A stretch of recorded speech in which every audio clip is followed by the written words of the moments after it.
Take it away, Amy. All right, so I'm the Executive Director for Forsyth County Family Haven, and we are located in Forsyth County of Georgia. Okay. We are a domestic violence shelter that provides comprehensive services to victims of domestic violence and their families. We support survivors. We do not support the abusers in any way at all. Okay. Some of the services we provide to clients are a 90-day emergency shelter. We have a 21-bed shelter in Forsyth County. Mm-hmm. We are usually full. We have legal advocacy, which somebody will accompany survivors to court and go to for TPO hearings. What's a TPO? A temporary protective order. Okay. So they'll go to the initial hearing and then they'll go to the follow-up hearing with you, and then they'll help guide the survivor through the TPO process and be there as a support for them in the courtroom. We provide referrals to counseling services, to all kinds of things that survivors may need. It maybe is help with childcare resources or job placement or those types of things. We work very closely with other nonprofits in our community. Good. So that we're not all doing the same thing, but we are helping each other. And I think that's real important, because then we're able to meet more of the needs of a survivor versus just what our mission is to get them to safety. Absolutely. When a client arrives to Family Haven, they are given, they come in, and the way they get to us is through our 24-hour crisis line. And they make that phone call. We do the initial assessment if we have space for them and it's a good fit for them. And when I talk about a good fit, it depends. We talk to the survivor about whether or not what they're fleeing. And if they are from our county and maybe live close to the shelter, or their abuser works nearby, or things like that, then maybe our shelter is not the right place for them. And so then we will advocate for them to other shelters in surrounding areas to provide them safety. If a survivor leaves, the most dangerous time for a survivor is when they make the decision to leave. And so if they go into a setting that is familiar to them or to the abuser, then they're leaving themselves open. If they continue to go to the same grocery store, they continue their same work patterns, and the child continues to be in school in the same place. Okay. So we try to look at that and see if they need to move to a different location.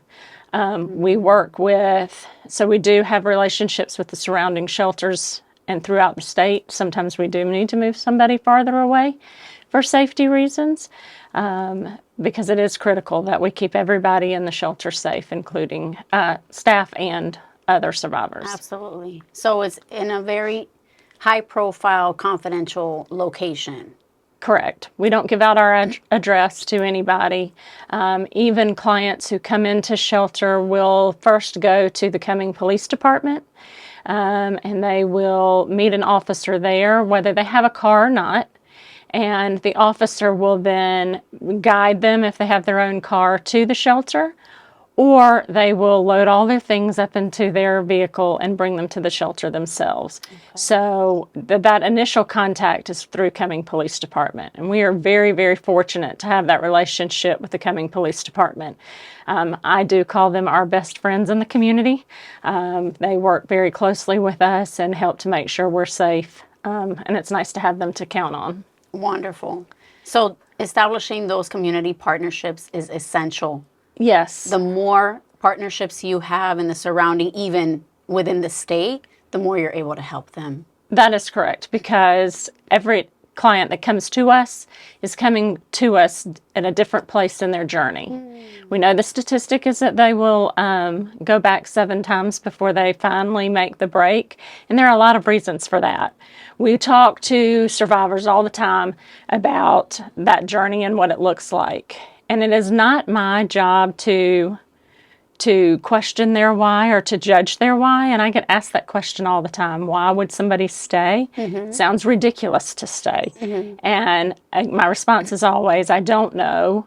my job is not to judge the why, but my job is to understand the why so that I can help break down barriers to that why. Yeah. And there are a lot of different reasons that people stay. There are several forms of abuse. I like to tell people all the time, too, that when I'm out in the community and I'm talking to people, that it didn't start that way. The abuse didn't start right away. That's right.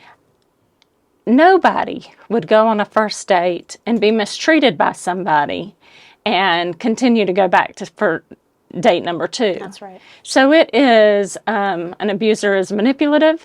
They start with little things, maybe like saying, I don't like your blouse, don't wear that anymore. It's little forms of control. So they don't start out with that level of control. And usually they're very charming. And most of our survivors will say that when the good times, when it's good, it's really good. And when it's not, it's really not.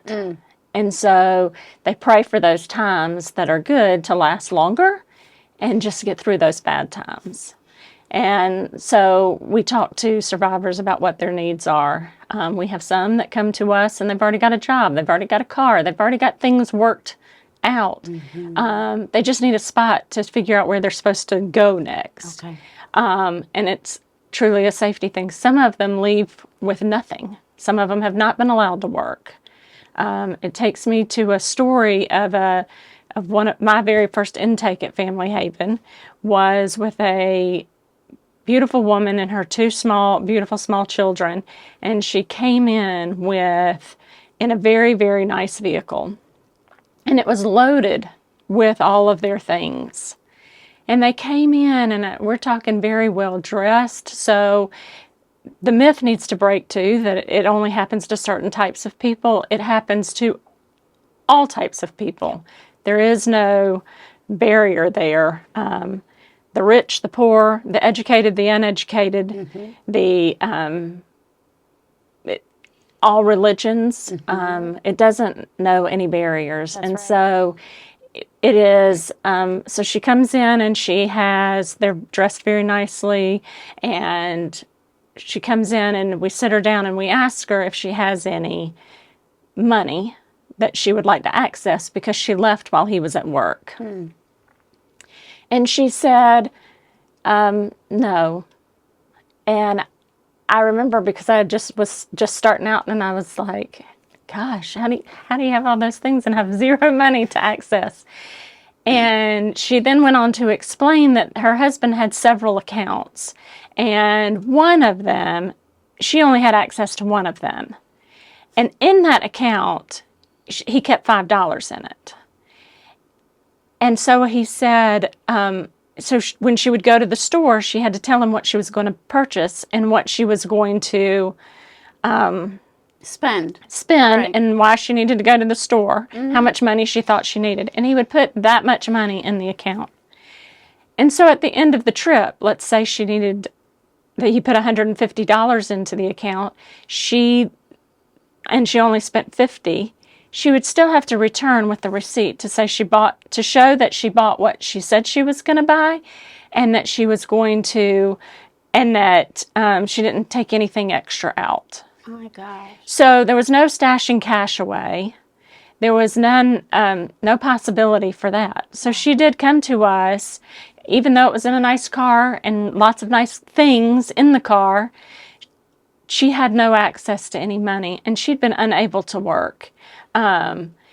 But she drove through that car line at school every day, and nobody would have questioned because everything on the outside looked great. I almost feel like he was creating a facade. Absolutely. Right? So yes. it's 2 different stories. And Absolutely. socially, she appeared a certain way. Of course. And he set it up that way. Right. Right? Yes.